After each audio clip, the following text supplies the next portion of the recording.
Prinsip dasar komunikasi visual.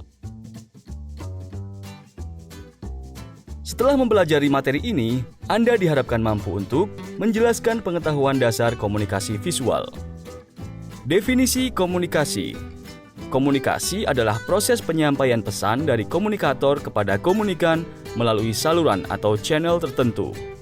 Komunikasi atau istilah dalam bahasa Inggris adalah communication, berasal dari bahasa Latin, yaitu communicatio, yang bersumber pada communis, yang berarti sama. Sama yang dimaksud adalah sama makna, yaitu komunikasi akan terjalin selama ada kesamaan makna mengenai apa yang dikomunikasikan. Peran komunikasi dalam desain. Dalam desain, media komunikasi dapat berupa gambar, warna maupun suara. Objek visual menjadi komponen utama pada penyampaian pesan dalam sebuah desain. Perspektif komunikasi cenderung menekankan sebagai proses penyampaian pesan dari komunikator kepada komunikan. Komunikasi menjadi efektif apabila pesan tersebut mampu menggerakkan atau menggambarkan apa yang diharapkan oleh komunikator secara tepat dan apa yang dituangkan dalam pesan tersebut mampu dipersepsi secara sama oleh khalayak, sesuai dengan yang dikehendaki oleh komunikator.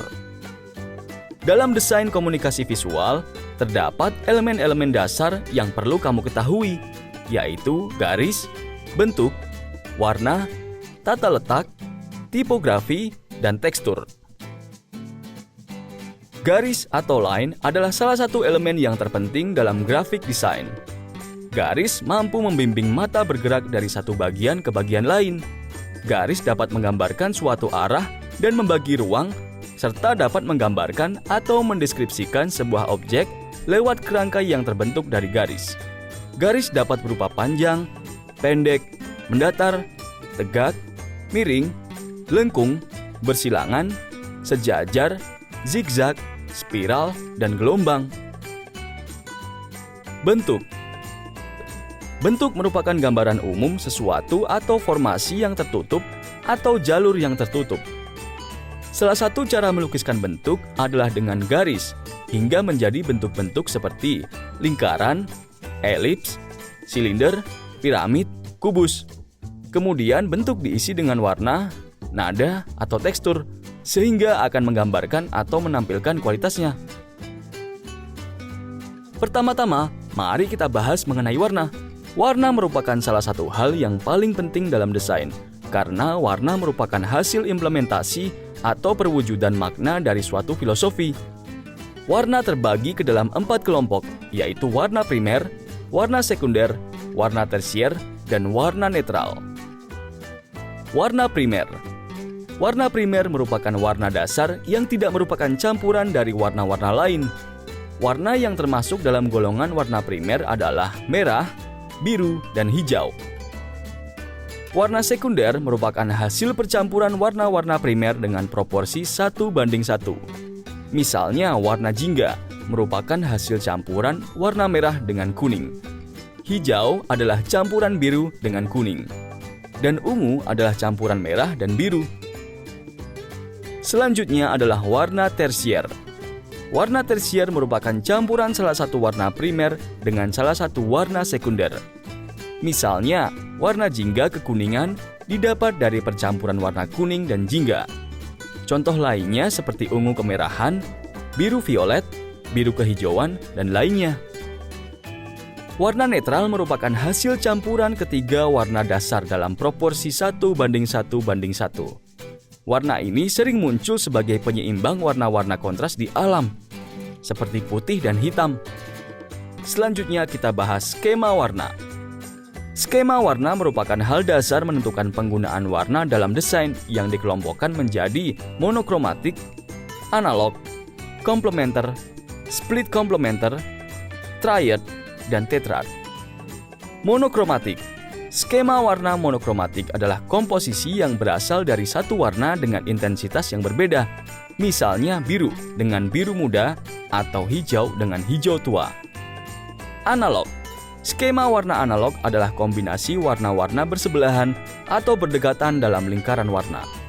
Skema ini memberikan kesan yang selaras karena perpindahan antar warna yang tidak terlalu kontras dan lebih halus. Komplementer. Skema warna komplementer merupakan kombinasi warna yang berseberangan dalam lingkaran warna. Skema warna ini bersifat kontras dan berkesan menghidupkan suasana karena perpaduannya berkekuatan seimbang dan saling melengkapi. Selanjutnya adalah split komplementer. Skema warna split komplementer merupakan kombinasi warna yang berseberangan dengan sebuah warna dan warna yang ada di dekat komplementernya. Berikutnya adalah triad. Skema warna triad adalah kombinasi 3 warna yang memiliki jarak yang sama atau membentuk segitiga sama kaki dalam lingkaran warna. 3 warna dalam triad memiliki intensitas warna yang sama kuatnya. Dan yang terakhir adalah tetradik. Tetradik merupakan kombinasi-kombinasi 4 warna yang membentuk bidang segi 4 dalam lingkaran warna. Skema warna ini akan berkesan beragam dan kompleks. Tata letak. Tata letak atau sering disebut layout merupakan salah satu hal dasar yang sangat diperlukan untuk memudahkan pembaca memaknai dan mengerti arah pembacaan. Seperti halnya pada peletakan judul, subheadline, konten utama, gambar, ataupun elemen grafis lainnya. Tipografi. Tipografi adalah seni merancang, menyusun, dan mengatur tata letak huruf dan jenis huruf dengan pengaturan penyebarannya pada ruang-ruang yang tersedia untuk menciptakan kesan khusus sehingga akan menolong pembaca untuk mendapatkan kenyamanan membaca semaksimal mungkin. Secara umum, ada 2 macam tipografi, yaitu serif dan sans serif. Serif merupakan jenis huruf yang memiliki garis-garis kecil yang berdiri horizontal pada badan huruf. Garis-garis kecil ini biasa disebut juga counterstroke. Jenis huruf ini biasa digunakan untuk isi atau body text. Salah satu contoh serif yang terkenal adalah Times New Roman. Sans serif merupakan jenis huruf yang tidak memiliki garis-garis kecil dan bersifat solid. Jenis huruf seperti ini lebih tegas, bersifat fungsional dan lebih modern. Contoh font yang digolongkan kepada sans serif adalah Arial dan Futura. Elemen terakhir adalah tekstur. Tekstur merupakan kualitas permukaan atau kualitas papan atau kertas atau halaman elektronik.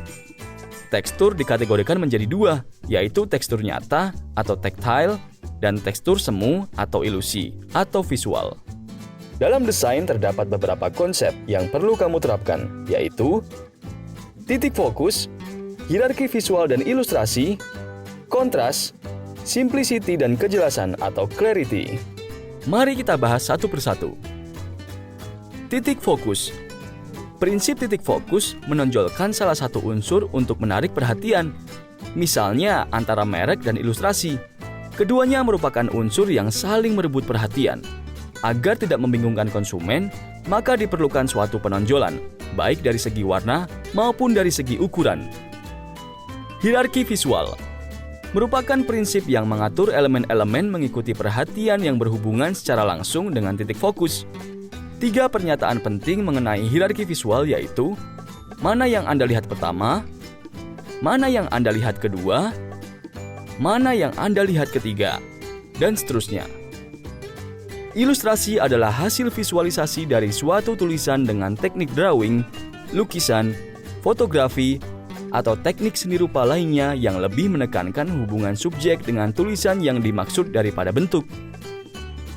Tujuan ilustrasi adalah untuk menerangkan atau menghiasi suatu cerita, tulisan, puisi, atau informasi tertulis lainnya. Diharapkan dengan bantuan visual, tulisan tersebut lebih mudah dicerna.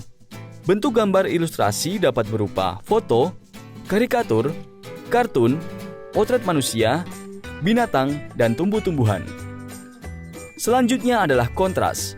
Kontras adalah penyusunan dari 2 unsur yang saling tumpang tindih. Misalnya terang lawan gelap atau tekstur lembut dibandingkan dengan tekstur kasar. Ketidakselarasan ini justru membangun harmoni tersendiri karena keduanya saling melengkapi satu sama lain. Konsep berikutnya adalah kesederhanaan atau simplicity. Definisi sederhana adalah tidak lebih dan tidak kurang. Semakin sederhana karya atau desain yang kita buat, tapi tercapai tujuannya, maka semakin efektif karya yang kita buat. Dan yang terakhir adalah kejelasan atau clarity. Kejelasan atau clarity artinya mudah dipahami, mudah dimengerti, tidak memiliki 2 atau banyak arti. Prinsip kejelasan lebih cocok untuk dipakai untuk tata desain, karena desain adalah seni rupa yang diterapkan untuk kepentingan orang lain. Karena itu, desain harus dimengerti oleh orang lain. Demikian materi mengenai prinsip dasar komunikasi visual. Sampai jumpa di materi pelatihan berikutnya.